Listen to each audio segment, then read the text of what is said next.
कोजागिरी पूर्णिमा व्रत कथा और पूजा विधि। एक साहूकार की दोनों बेटियां हर पूर्णिमा को व्रत किया करती थी।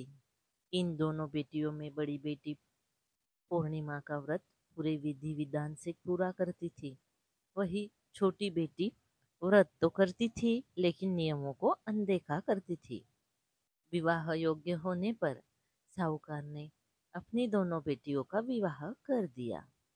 बड़ी बेटी के घर समय पर स्वस्थ संतान का जन्म हुआ। संतान का जन्म छोटी बेटी के घर भी हुआ, लेकिन उसकी संतान पैदा होते ही दम तोड़ देती है। 2-3 बार ऐसा होने पर उसने एक ब्राह्मण को बुलाकर अपनी व्यथा कही और धार्मिक उपाय पूछा। उसकी सारी बात सुनकर और कुछ प्रश्न पूछने के बाद ब्राह्मण ने उससे कहा कि तुम पूर्णिमा का अधूरा व्रत करती हो, इस कारण तुम्हारा व्रत फलित नहीं होता और तुम्हें अधूरे व्रत का दोष लगता है। ब्राह्मण की बात सुनकर छोटी बेटी ने पूर्णिमा का व्रत पूरे विधि विधान से करने का निर्णय लिया, लेकिन पूर्णिमा आने से पहले ही उसने एक बेटे को जन्म दे दिया। जन्म लेते ही बेटी की मृत्यु हो गई।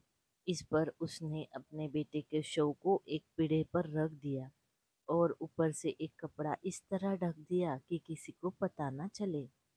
फिर उसने अपनी बड़ी बहन को बुलाया और बैठने के लिए वही पीढ़ा दे दिया। जैसे ही बड़ी बहन उस पीढ़े पर बैठने लगी, उसने लहंगे की किनारी बच्चे को छू गई और वह जीवित होकर तुरंत रोने लगा। इस पर बड़ी बहन पहले तो डर गई और फिर छोटी बहन पर क्रोधित होकर उसे डांटने लगी कि क्या तुम मुझ पर बच्चे की हत्या का दोष और कलंक लगाना चाहती हो? मेरे बेटने से यह बच्चा मर जाता। इस पर छोटी बहन ने उत्तर दिया, यह बच्चा मरा हुआ तो पहले से ही था दीदी, तुम्हारे तप और स्पर्श के कारण तो यह जीवित हो गया। पूर्णिमा के दिन जो तुम व्रत और तप करती हो उसके कारण तुम दिव्य तेज से परिपूर्ण और पवित्र हो गई हो। अब मैं भी तुम्हारी तरह ही व्रत और पूजन करूंगी। इसके बाद उसने पूर्णिमा व्रत विधि पूर्वक किया और इस व्रत के महत्व और फल का पूरे नगर में प्रचार किया। जिस प्रकार माँ लक्ष्मी और श्रीहरि ने साहूकार की बड़ी बड़ी बेटी की कामना पूर्ण कर सौभाग्य प्रदान किया, वैसे ही हम पर भी कृपा करे। शरद पूर्णिमा की पूजा विधि। 1. सुबह स्नान के बाद घर के मंदिर की सफाई करें और ध्यान पूर्वक माता लक्ष्मी और श्री हरि की पूजा करें। फिर गाय के दूध में चावल की खीर बनाकर रख ले। नंबर 2. लक्ष्मी माता और भगवान विष्णु की पूजा करने के लिए लाल कपड़ा या पीला कपड़ा चौकी पर बिछाकर माता लक्ष्मी और भगवान विष्णु की प्रतिमा इस पर स्थापित करें। तांबे अथवा मिट्टी के कलश पर वस्त्र से ढकी हुई लक्ष्मी जी की स्वर्णमयी मूर्ति की स्थापना करें।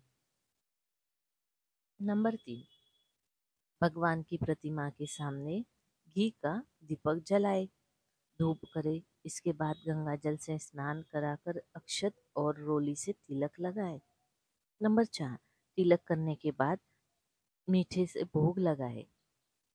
लाल या पीले पुष्प अर्पित करें। माता लक्ष्मी को गुलाब फूल अर्पित करना विशेष फलदायी होता है। नंबर 5. शाम के समय चंद्रमा निकलने पर मिट्टी के 100 दिए या अपनी सामर्थ्य के अनुसार दिए गाय के शुद्ध घी से जलाए। नंबर 6. इसके बाद खीर को कई छोटे छोटे बर्तनों में भरकर छलनी से ढककर चंद्रमा की रोशनी में रख दे। फिर पूरी रात जागते हुए विष्णु सहस्त्र नाम का जाप, श्री सूक्त का पाठ, भगवान श्री कृष्ण की महिमा, श्री कृष्ण मधुराष्टम का पाठ कर कनकधारा स्तोत्र का भी पाठ करना चाहिए। पूजा की शुरुआत में भगवान गणपति की आरती अवश्य करें। नंबर 7, अगली सुबह ब्रह्म मुहूर्त में स्नान करके उस खीर को माँ लक्ष्मी को अर्पित करें और प्रसाद रूप में वह खीर घर परिवार के सदस्यों में बांट दे।